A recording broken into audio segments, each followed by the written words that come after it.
Hola, ¿qué tal? Buenas noches, bienvenidas, bienvenidos. Palabra suelta con usted por la televisión pública de nuestro país, Ecuador TV, programa de este día miércoles 14 de julio de 2010. Estamos en vivo, 9 de la noche con 30 minutos, aparecerá inmediatamente el generador de caracteres con los números telefónicos a los que usted puede llamar ahora mismo en este programa, conversar, actuar con nuestros invitados. En este caso, esta noche, otra vez la Asociación Ecuatoriana de Filósofos se mueve y ha convocado a un filósofo que tiene algunos años de residencia en México, es de origen alemán, o más rigurosamente austriaco, por una pequeña conversación que he tenido con él.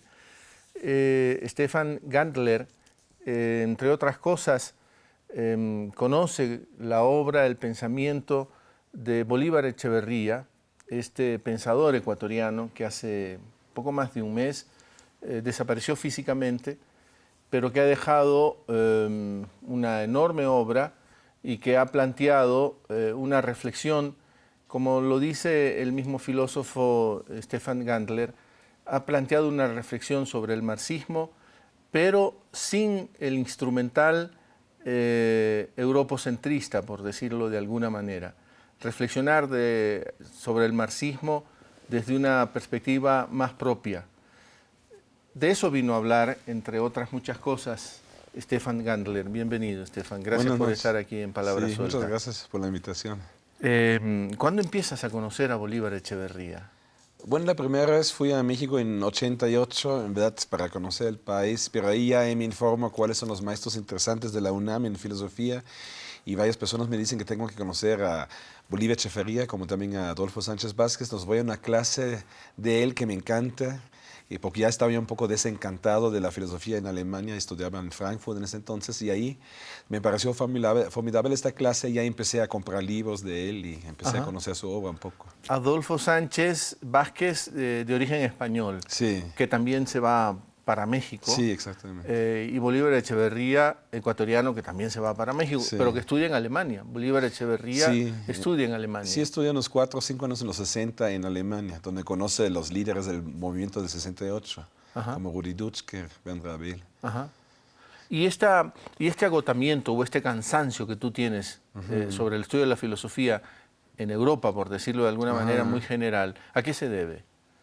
Bueno, yo sentía que ya no se están dedicando a las preguntas centrales, ¿no? Que ya yo diría las preguntas centrales, o muchos filósofos críticos dirían, la pregunta central es por qué las sociedades actuales no funcionan bien, por qué provocan tantos problemas, hambre, guerra, destrucción natural. Entonces en Alemania había antes esta tradición y la había todavía una teoría crítica. La escuela de Frankfurt pues estaba ya perdiendo un poco, ¿no? Ya todavía había uno que otro maestro crítico, pero casi todos se estaban jubilando, y los que quedaban eran cada vez menos críticos, menos interesantes, discutían muchas cosas, pero no las cuestiones que a mí me interesaban de las contradicciones sociales, pero a un nivel filosófico muy alto. Y cuando llegué a México viví eso, justo con estos dos autores, Adolfo Sánchez Vázquez y Bolívar Echeverría, discutían a un nivel muy alto esas contradicciones del capitalismo de la sociedad actual, y esto me atraía mucho. Y digo bien cuando en la introducción planteo que Bolívar Echeverría es también de esos filósofos que tratan de hacer una lectura crítica, pero recuperando un instrumental propio desde una perspectiva latinoamericana, por ejemplo.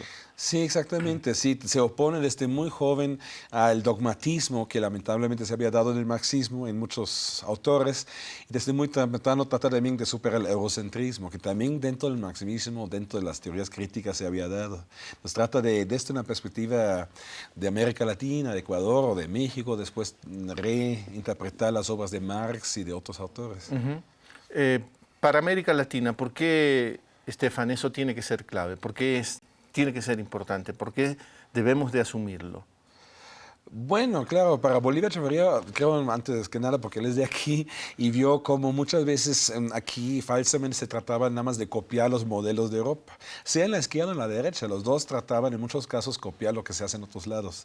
Pero también la izquierda cometió este error, entonces él desde muy joven se dio cuenta que por ahí no va, que se necesita que por cada país, como tiene su propia realidad social, histórica, cultural, necesita también otro tipo de respuesta política, que no se puede copiar de Moscú o de Berlín o de París.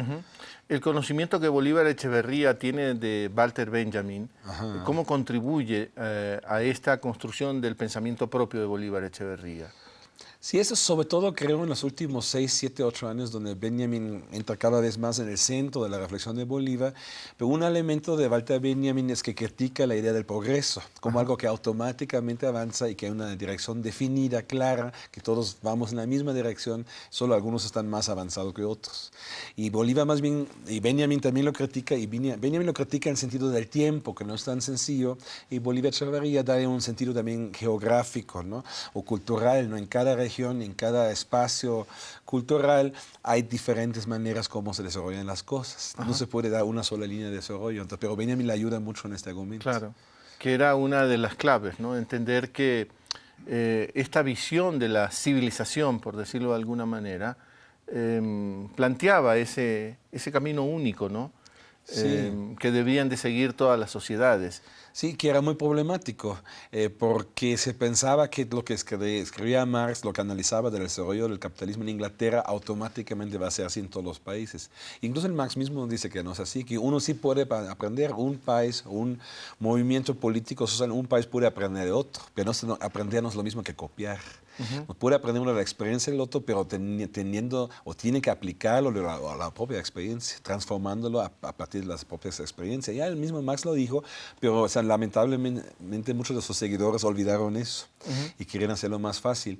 Y la otra cosa era que también había esta idea que hay que seguir ciertos pasos y muchas veces entonces la izquierda, parte de los partidos, cuando había movimientos sociales espontáneos, no estaba de acuerdo con ellos porque pensaban que no siguen estos pasos. Y a veces los partidos de izquierda hasta frenaban los movimientos sociales, diciendo que ellos no van por el camino correcto, los movimientos indígenas, ¿no? Campesinos, etc.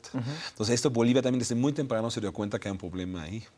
La Revolución Cubana, que era un poquito diferente, o más bien al inicio muy diferente de esos procesos dogmáticos, le inspiró también mucho, ¿no? Como un proyecto de izquierda, pero mucho más abierto, como se había dado antes en Europa del Este.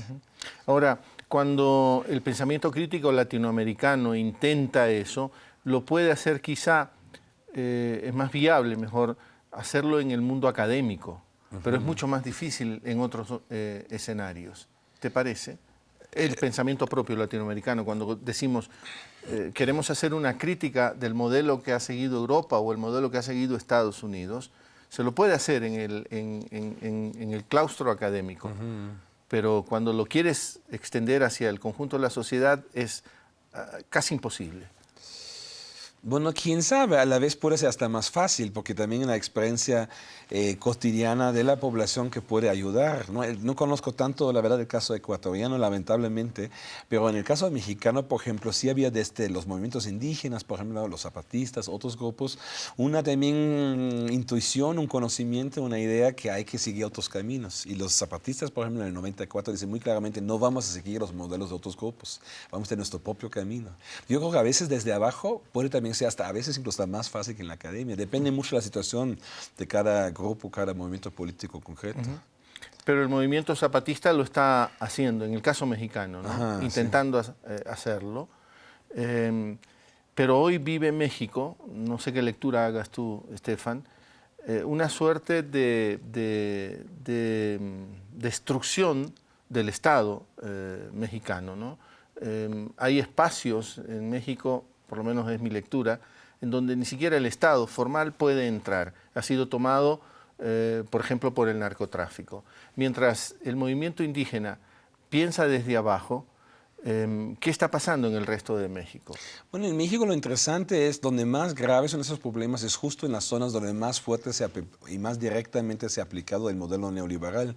En las zonas más del sur, como Oaxaca, Chiapas, donde habían estado más fuertes los movimientos indígenas o populares, es mucho menos grave el problema. Y creo que no es casualidad, ¿no? Porque es justo el modelo neoliberal es esto, retirar al Estado lo más posible. Y después se espantan que ya no está, ¿no? Es en verdad muy raro porque ellos mismos lo propusieron, de retirar al Estado de la presencia social. Entonces ahorita las consecuencias son de alguna manera lógicas. Claro, nadie sabía que exactamente así se va a desarrollar, pero creo que México es un país típicamente neoliberal, ¿no? El neoliberalismo siempre implica la violencia. El neoliberalismo es la ley del fuerte, no del más fuerte. Eso es lo que está pasando. Eso es ¿Y te parece que se vive una descomposición?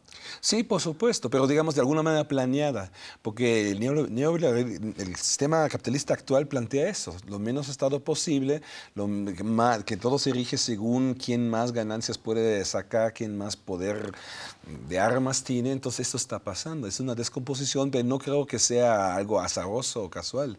Eso de alguna manera es un modelo que se está aplicando, ¿no? Y claro, los movimientos sociales desde abajo se opusieron. Lo interesante es que los mismos Estados Unidos que proponen eso a otros países, ellos no lo hacen. ¿No? Estuve ahorita en una estancia, ellos tienen una presencia del Estado impresionante, mucho mayor que en México. Ellos se protegen. Sí, pero lo proponen a otros países, claro, porque así sus compañías pueden entrar ahí vía el modelo neoliberal y ocupar espacios, pero en su propio país nunca permitirían eso. A nosotros nos parece inaudito porque representa esta descomposición de México, por ejemplo, la necesidad de importar maíz, digo simbólicamente, ¿no? Sí, siendo las tortillas la base de la dieta mexicana. México ha debido importar el maíz para sostener, para poder seguir comiendo tortillas. Esto simbólicamente desvela este estado de descomposición. Y tiene que ver con la discusión de Bolívar Echeverría, porque todo esto empezó sobre todo con el presidente Salinas, que apostaba mucho a lo que él llamaba modernización de México. Él decía, México tiene que ser un país moderno, ya no puede tener esas viejas leyes que protegían México, su economía agraria, etcétera, en contra de importaciones. Entonces hay que ser modernos, quiere decir abiertos. Y en ese entonces, justamente, Bolívar Echeverría empieza con su teoría de los 4 etos, o ete dice en plural, de la modernidad capitalista. Él dice, hay diferentes maneras de ser moderno, ¿no? Y lo que propone Salinas, aunque nunca lo dice abiertamente, implícitamente está ahí, es el etos realista, que es una variante que es la dominante en países como Estados Unidos, Inglaterra, Alemania, etcétera, pero también hay otras maneras de organizarse, que no es algo anticapitalista, pero no necesariamente es menos moderno, ¿no? Entonces, porque el problema con Salinas era que mucha gente también de la izquierda mexicana dejó convencerse por su argumentación, del argumento de la modernidad, de la modernización. Entonces, pues eso le daba mucho poder a este presidente y su grupo, que incluso muchos eran ex-izquierdistas o ex-marxistas. Entonces, Bolívar es muy importante en ese momento al confrontarse con este grupo de ex-marxistas de la Facultad de Economía de la UNAM, a todos muy dogmáticos en su juventud y muy fácilmente giraron hacia la derecha de alguna manera o una posición muy burguesa. Y Bolívar se contrapone diciendo, hay otra modernidad aquí. México es moderno desde hace mucho tiempo. No hace falta modernizarlo. ¿Y por qué en ese pensamiento que a través del eto Bolívar desarrolla, por qué el eto barroco se convierte en uno de los más importantes? Bueno, es importante en términos de la discusión, no sé si socialmente es más importante, es importante porque se quiere destruir, ¿no? Hay la idea que el etos barroco es algo premoderno, esta idea falsa hay en otros pensadores, hay que destruirlo, hay que aplicar el modelo como está en otros países. Y Bolívar dice, no, el etos barroco no es que sea necesariamente más importante, pero destruirlo no es necesariamente mejorar el país o hacerlo más moderno, es solo cambiar de tipo de modernidad. Y el etos barroco tiene unas respuestas muy interesantes a las contradicciones del capitalismo, ¿no? Mientras en etos realistas se niegan las contradicciones, se hace como todo estuviera bien, en etos barrocos se acepta que hay un problema y se trata en espacios escondidos, con contradicciones, hablar con doble sentido. Con todo eso se trata de repente hacer en pequeños momentos vivible, como dice Bolívar Echeverría, lo invivible, en las fiestas, etc. Que nos remite a nosotros, sí, a nosotros mismos. Y exactamente, y hace posible eso, de momentáneamente por lo menos tener momentos de felicidad, aunque sea una noche, una fiesta, un día, ¿no? Un fin de semana, lo que sea, que no es una liberación real, pero es por lo menos un espacio diferente. Y entonces lo importante no es que Bolívar quiere festejarlo, pero quiere, además, detener el proceso de destrucción de eso.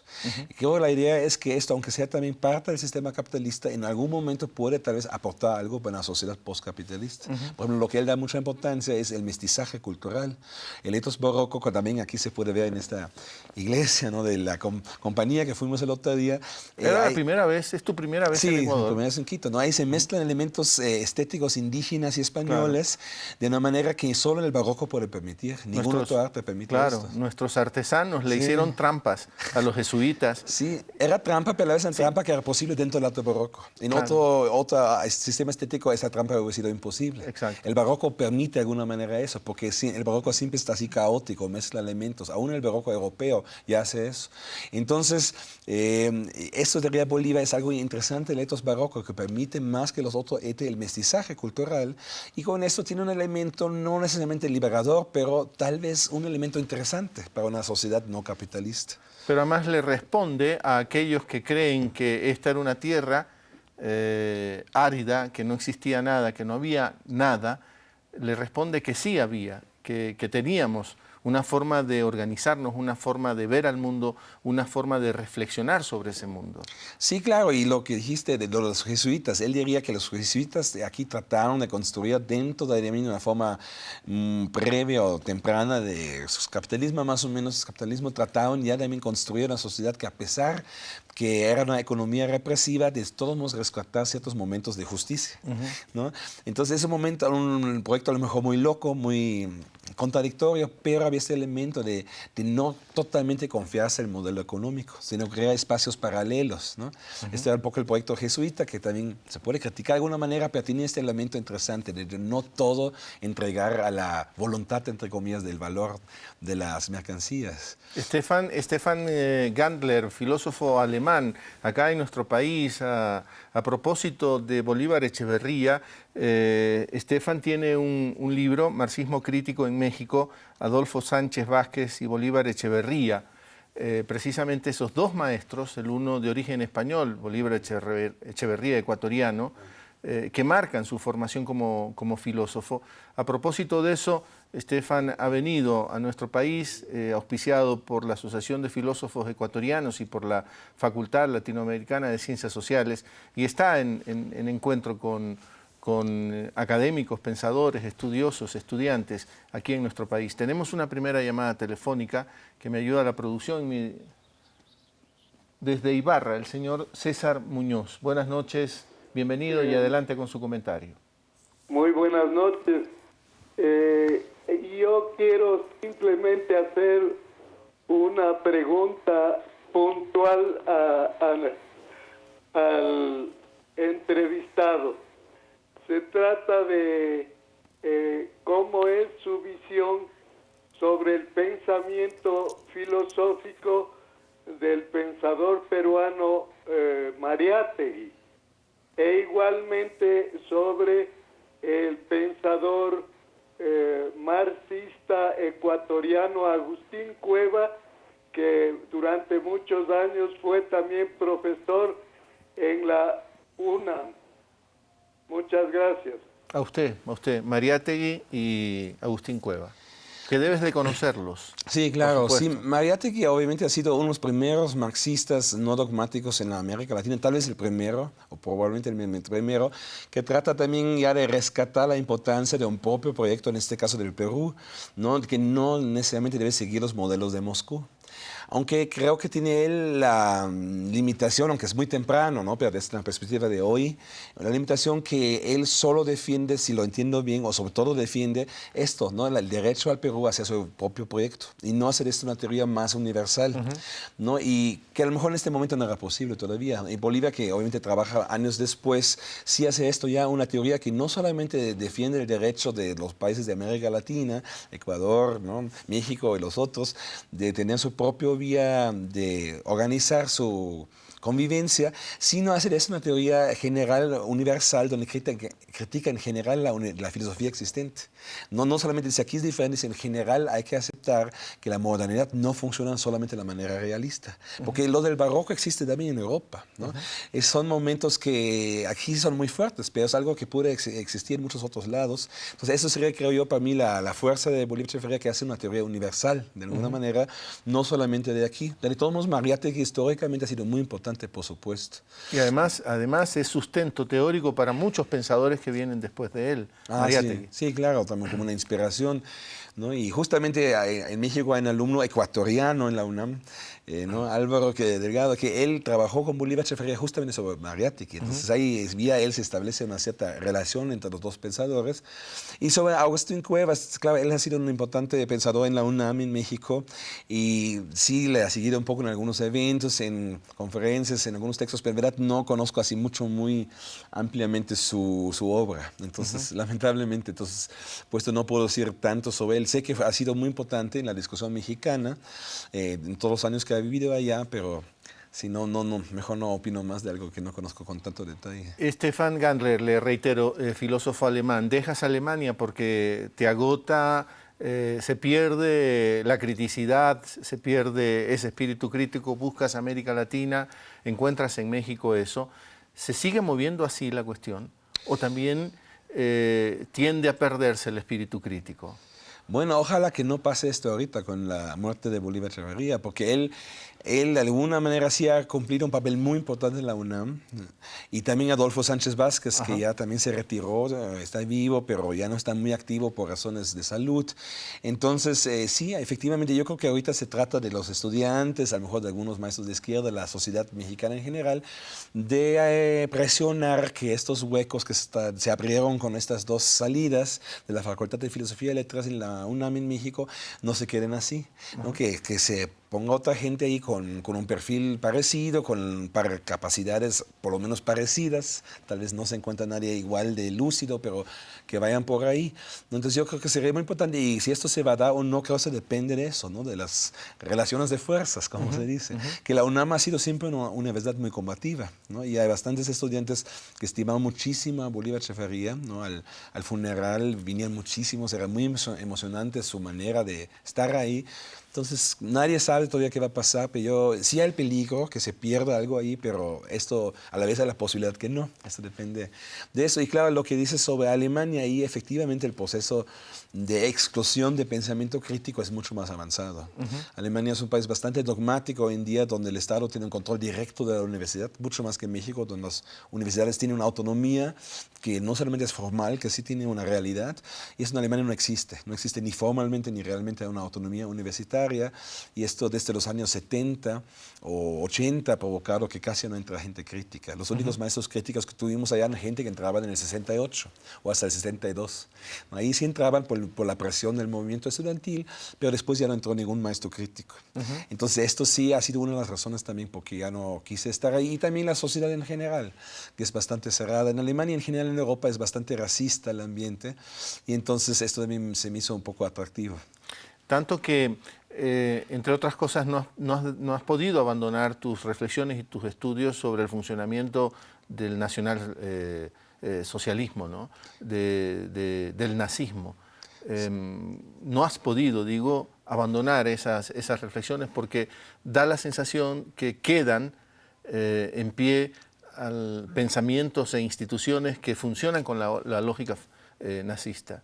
Sí, son dos cosas. Por un lado, como me interesa mucho también filosóficamente hablando de la teoría crítica de la Escuela de Frankfurt, de Horkheimer, Benjamin, que mencionaste, Marcuse, Adorno, etcétera, Neumann, ellos como su teoría parte de esa experiencia histórica, entonces o yo en este caso, una y otra vez estoy remitido a esto. Y también la experiencia cotidiana. Claro, sí, efectivamente, cuando fui estudiante, estudié un poco la biografía de algunos de los más poderosos personajes de Alemania, y al inicio pensaba que habían seguido su camino en el poder a pesar de haber sido nazi, que nadie le importaba. Y con los tiempos me di cuenta que más bien al revés, que era casi una condición para tener un puesto en Alemania post-nazi democrática, supuestamente, no la parte capitalista, la federal, que casi era una condición haber sido nazi para tener un puesto alto. Prácticamente no había nadie, con 2 o 3 excepciones, que habían llegado a puestos importantes sin haber sido nazi. Era algo prácticamente imperdonable.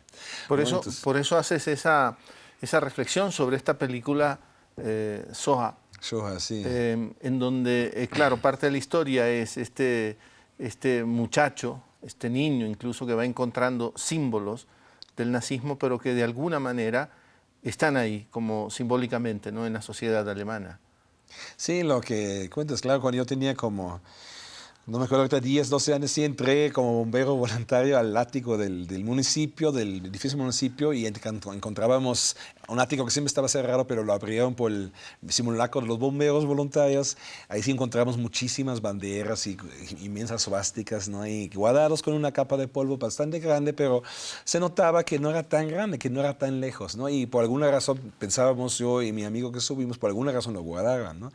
Quién sabe, a lo mejor los habían olvidado, pero me espanté mucho en ese momento y ahí fue la primera vez en mi vida que entendí qué tan cercano y tan presente de alguna manera está la historia del nazismo. Stefan Gandler, le reitero, filósofo alemán. Tenemos una nueva llamada telefónica que me ayuda a la producción para Cotopaxi. César Ruiz, buenas noches, bienvenido. Adelante con su comentario. Buenas noches. Realmente resulta un programa muy interesante. Muchas gracias. Realmente resulta un programa interesante, decidor, cuestionador a las personas que de alguna manera podemos vincularnos al pensamiento. Bueno, América, básicamente Latinoamérica ha seguido un pensamiento, si se quiere, desde la linealidad del marxismo, desde la linealidad de Kant. Pues eso ha hecho de que muchos de nosotros nos convirtamos en simples repetidores de teorías. Y esto resulta que no se ha conformado una teoría, si se quiere, propia. Hay un pensador, Fernando Sabater, que dice que la única manera de salir de esto es no repetir lo repetido. Lo más fácil es repetir lo repetido, la búsqueda. Es muy interesante. Yo digo que prefiero fracasar en la búsqueda que ser exitoso en la repetición. Desde ese punto de vista, creemos que los nuevos criterios, la descolonización del conocimiento con pensadores latinoamericanos es muy importante. Entonces, desde ese punto de vista, me parece que debemos profundizar en el análisis de la realidad y sobre ese análisis determinar algún comportamiento teórico que nos permita avanzar. No es suficiente la propuesta marxista para resolver el problema de Latinoamérica, muy a pesar de que ha hecho aportes magníficos a través de reconocer la realidad. Aquí creemos de que debemos generar eso. Y el aporte que está haciendo el filósofo de la UNAM me parece interesantísimo. Nada más, y muchas gracias por esta oportunidad. A usted. Teníamos un poquito de problemas en el audio. ¿Sí escuchaste bien lo que planteaba el señor Sí, Ruiz? más o menos, sí. Ajá. Sí, sobre Él prefiere, dice, fracasar en la búsqueda que tener éxito en la repetición, éxito entre comillas, como para decir América Latina tiene que encontrar en efecto su propio estructura, su propio edificio de reflexión, ¿no? Sí, y lo que dijo también, lo de la limitación que puede tener el marxismo como teoría. Por supuesto, el marxismo no explica todo y por supuesto hay momentos de la realidad social que puede ayudar a lo mejor a otro elemento de experiencia, de reflexión, que no sea totalmente inmerso en el marxismo, que podría ayudar. Y todos los grandes marxistas siempre han sido, el mismo Marx ha estado en discusión continua con otros pensadores, con Hegel, por ejemplo, ¿no? Por supuesto, siempre se trata de estar en discusión con los mejores de las otras corrientes. Eso es obvio. Y el mismo Bolívar Echeverría es un buen ejemplo. Él continuamente había estado en discusión con muchas otras corrientes en la UNAM, con gente de Ecuador, con gente de Alemania, y por ejemplo en su teoría confronta la teoría lingüística de Saussure y otros lingüistas la confronta con la teoría de la Escuela de Frankfurt, ¿no? Él justamente hace eso. Obviamente cualquier teoría, no solamente el marxismo, para ser viva necesita la discusión, ¿no? Con las otras corrientes en su momento. Eso es obvio, pero eso no quiere decir tampoco que uno renuncie nada más al modelo teórico que uno está por ciertas razones serias, ¿no? No es azaroso, piensa que es el modelo teórico más fuerte, ¿no? Como centro, digamos, como punto de partida. Pero por supuesto no se trata de encerrarse en esto, ¿no? Uno siempre tiene que hacer esto. Y Bolívar sí ha hecho con una manera increíble, ¿no? Estas discusiones muy abiertas, pero sin perder de la vista cuál es su proyecto, que es un proyecto, digamos, de una crítica lo más radical, lo más sincera, lo más veraz posible de las contradicciones de nuestra sociedad. Y él estaba convencido que el marxismo, o la obra de Marx sobre todo, es una aportación muy importante, no la única, pero una de las centrales, ¿no? ¿Cómo será que los tiempos han cambiado, Stefan, que, digo, para bien, ya en esta parte del siglo XXI, que podemos volver a recuperar y hablar de marxismo, cuando pasó una larga época, en medio del auge del neoliberalismo, que tenías que para decir marxismo, bajar la voz y no poder decirlo en voz alta. Sí, claro, esto en parte, aparte del poder aplastante de la ideología neoliberal, también se debía, en ese momento se debía también a los errores que se habían cometido en los países llamados socialistas y también la falsa idea que el marxismo dogmático que ahí se hacía, se difundía, se desarrollaba, era el único marxismo. Ellos mismos, digamos, difundieron esta idea que su marxismo es el único, pero gente como Bolívar Echeverría desde los 60 ya se opuso. No, él no es el único, había gente que desde muy tempranamente, como Lukács y Marcuse, que desde muy, Adorno mismo, Benjamin, desde muy tempranamente Korsch, protestaron, Rosa Luxemburgo, que Bolívar también edita o próloga un libro de ella en el México. Entonces había siempre pensadores que se opusieron a esta corriente dominante. Lamentablemente mucha gente no se enteró de eso. Y es la misma izquierda marxista que en muchos casos desvela, por ejemplo, los horrores del estalinismo. Bueno, está pasado, claro, pero también está la izquierda dogmática. Siempre ha habido también la otra izquierda crítica que lo criticó. Y incluso ahorita en el proceso, por ejemplo, de la unificación alemana, que empezó desde la izquierda crítica, porque yo estuve muy vinculado con varios de los que empezaron el movimiento en contra del gobierno estalinista, eran todos de izquierda, pero en el momento ya con el movimiento está ganando fuerza, se junta gente más conservadora, entra al movimiento, y lo interesante es que mucha gente conservadora estaba con el gobierno llamado socialista, ¿no? Entonces, y ahorita está en el gobierno conservador de Alemania. Muchos son los mismos funcionarios, bastantes, y de la izquierda crítica, que estaba desde la izquierda criticando el gobierno dogmático, ellos siguen siendo marginalizados.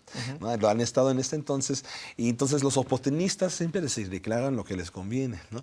Entonces ese es el problema, que muchos de los ex marxistas dogmáticos ahorita están con la derecha, ¿no? Y los pensadores realmente de izquierda, yo diría, no, entonces Bolívar Echeverría es uno de ellos. Él siempre ha sido crítico, nunca se dejó comprar por nadie, nunca ha sido oportunista, esa es una de sus fuerzas también a nivel de personaje, ¿no? Entonces yo creo que ahí es una aportación. Y la otra aportación que también es que el marxismo es no solamente una corriente muy específica, teórica y política, sino también es el intento de rescatar toda la herencia de tradiciones europeas críticas. Y el antimarxismo es mucho más que una corriente en contra de un autor, Karl Marx, sino está en contra incluso de autores como Hegel, ¿no? que han sido pensadores burgueses, pero también muy críticos y muy liberadores a su manera. Entonces el antimarxismo es una cosa en ese sentido muy peligrosa, porque de alguna manera está en contra de todo un proceso muy largo de intento de mejorar la sociedad en el sentido de una sociedad más emancipada. No solamente es Marx mismo. Entonces, esta también es una razón, creo, que Bolívar se opone a eso. No solamente se trata de defender a Marx, sino a toda esa tradición que tenemos en todos los lugares del mundo, pero también en Europa, de defender el derecho al ser humano a ser feliz, a ser libre. ¿No? Y Marx nada más es como la punta del iceberg. La derecha ataca, en verdad, con Marx a toda una tradición mucho más amplia, mucho más grande, no solamente el marxismo, sino una tradición muy amplia, incluso de los mejores pensadores liberadores de la misma burguesía crítica. Stefan Gandel, pensador, filósofo alemán, aquí en nuestro país, a propósito de Bolívar Echeverría, también de Adolfo Sánchez Vázquez. Aquí está en cursos, conversaciones con pensadores, filósofos también ecuatorianos. Está aquí auspiciado por la Asociación de Filósofos de nuestro país y por la Facultad Latinoamericana de Ciencias Sociales. Hacemos la única pausa y ya regresamos con él.